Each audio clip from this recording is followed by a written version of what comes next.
যে আমরা ৭১ সালের পর থেকে শেখ হাসিনার সরকারের অধীনে যেটা ছিলাম মোটামুটি আমি একজন সাধারণ মানুষ হিসেবে অনেক ভালো ছিলাম। বর্তমান তত্ত্বাবধায়ক সরকার যে ক্ষমতায় আছেন এটা সাধারণ মানুষের জন্য এক ধরনের একটা মরণ পান।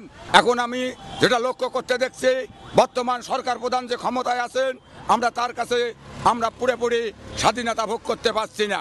এই যে প্রতিদিন আপনারা লক্ষ্য করলে বুঝতে পারবেন রাস্তায় যে হই হাল্লা মিছিল মিটিং চিল্লাফালা হচ্ছে আওয়ামী লীগকে নিষিদ্ধের জন্য এবং 14 দল নিষিদ্ধের জন্য, এটা আমি মনে করব একজন সাধারণ মানুষের গণতান্ত্রিক অধিকার থেকে দূরে রাখার একটা পরিকল্পনা। আপনারা বলতে পারেন যদি শেখ হাসিনার সরকার তাদের দলে থাকা কিছু নেতাকর্মীর অপরাধ থাকে তার বিচার হইতে পারে, 14 দলে যদি কোনো অপরাধী নেতাকর্মী থাকে তার বিচার হইতে পারে, কিন্তু মূল কথা হলো এই দল নিষিদ্ধ হলো সাধারণ মানুষের একটা গণতান্ত্রিক ঝুঁকিতে আসবে, গণতান্ত্রিক দুর্বল হবে।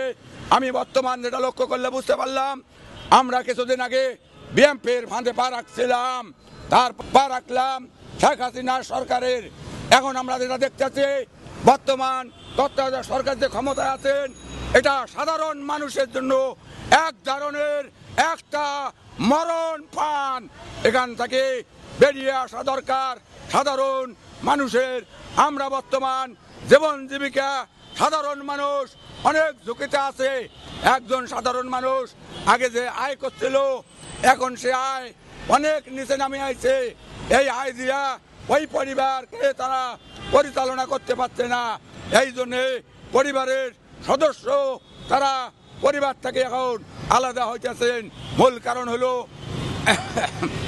বর্তমান ইনকাম বাড়ি গেছে, বাজারে দ্রব্য মূল্যের দাম বেশি। একজন দুঃখী মানুষ তারা আয় দিয়া বাজারের সঙ্গে ফাইট করে তার পরিবার পরিচালনা করতে পারে না। সেই দিকে কোনো সরকারের লক্ষ্য নাই। এই যে বাহানা প্রতিদিন রাস্তার মাঝে দেখবেন হই হাল্লা করে, আগুন জ্বালায়, মিছিল মিটিং, এদের মহাগুরু কেটা।